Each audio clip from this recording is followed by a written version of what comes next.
Hello everyone, PESCI girl here. Today we want to talk about enuresis or bedwetting. We want to talk about the general approach to these cases, what kind of question is important to notice in history taking, what is important to do in the examination, and do we need to do any investigation or not, and how we should manage these cases. Before we proceed to history taking, there's several things that you should remember which are considered as red flags. First one is a new onset daytime urinary incontinence in a previously dry patient. If there's any indication that this child is being neglected or there's any consideration for child abuse. If the child has a continuous urinary leakage, so always make sure that you consider these red flags.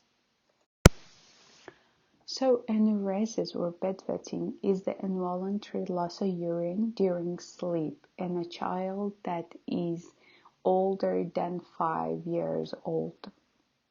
It's common and is affecting about 10% of children who are older than 7 years. It can cause significant distress to the child and their parent, so early intervention is really important to improve the child's quality of life and reduce chance of enuresis persisting into adulthood. So, the age of the child is really important because if there's a primary enuresis, before the age of 7, we don't usually need to do any intervention. About being primary and secondary, we should consider if the child has ever had any dry period. If the child has been dry for more than 6 months, we consider it secondary. This point is important because in primary cases, there's usually no investigation and no aggressive management required. We should ask about what is the parent attitude toward this problem, because we should consider any neglect or any abuse, if they are punishing the child or not. And we should talk about this issue with parent in an empathic manner so that we know it's difficult and it's causing stress to the family, but it's really important that you do not punish the child and you try and be empathic, and instead of punishment, try and involve the child. We should ask about if there's any new change in the child's situation, if there's any source of anxiety or any stressful event. We should ask about daytime symptom, because if there's daytime symptom, we should think about more organic causes.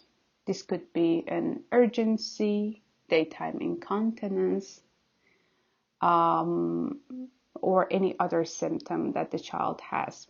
We should also ask about if there's any developmental delay or developmental milestone delay. So that could point us toward a more serious problem. Although if there's any problem in the child walking, any fecal incontinence, these all can point us to a more organic and serious causes.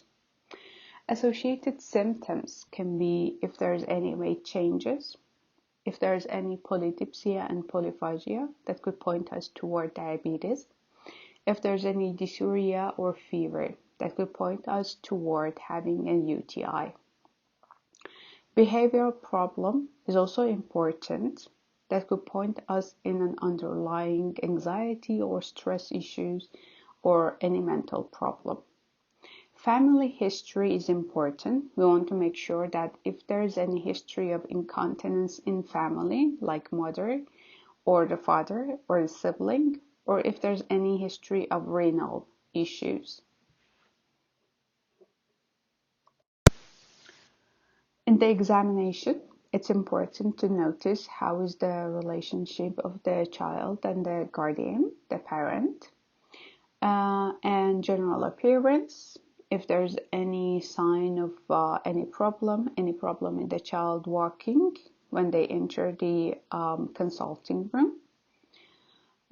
We specifically in vital sign examine the blood pressure to make sure if there's any associated renal problem or not. Then we focus our examination on abdomen to find if there is any palpable mass or organomegaly that would point us toward any renal problem, any fecal impaction, or a distended bladder. We examine spine for any anomalies. We examine the lower extremity, neurological examination, and we also notice if there's any gait, posture problem. We examine muscle tone and reflexes to make sure if there's any spinal cord dysfunction or not. We should also examine the genitalia, but remember, it's very sensitive.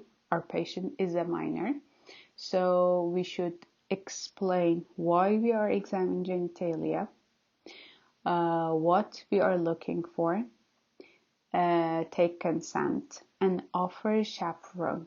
It's very important. Also, in office test, we want to do a blood glucose level and a urine dipstick to make sure that if there's any problem in those areas. So, if our diagnosis is primary enuresis, which means that the child is younger than 7 years and has never been dry and does not have any associated symptom like urgency, frequency, or daytime incontinence, or any neurological problem or any delayed milestone. So, there's no other investigation needed to be done for this child.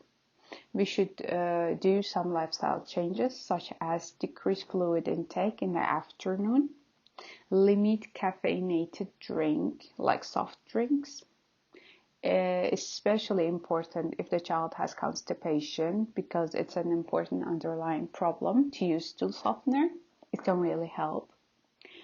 And about the punishment, it's really important that we tell the parents that although it's a stressful situation, it's really hard to wash all the thing, but it's really important not to punish and share the responsibility. Make the child responsible for the cleaning. Remind the child frequently to go to the bathroom in the day and also during the night. You can have an alarm and wake them up during the night to go to the bathroom.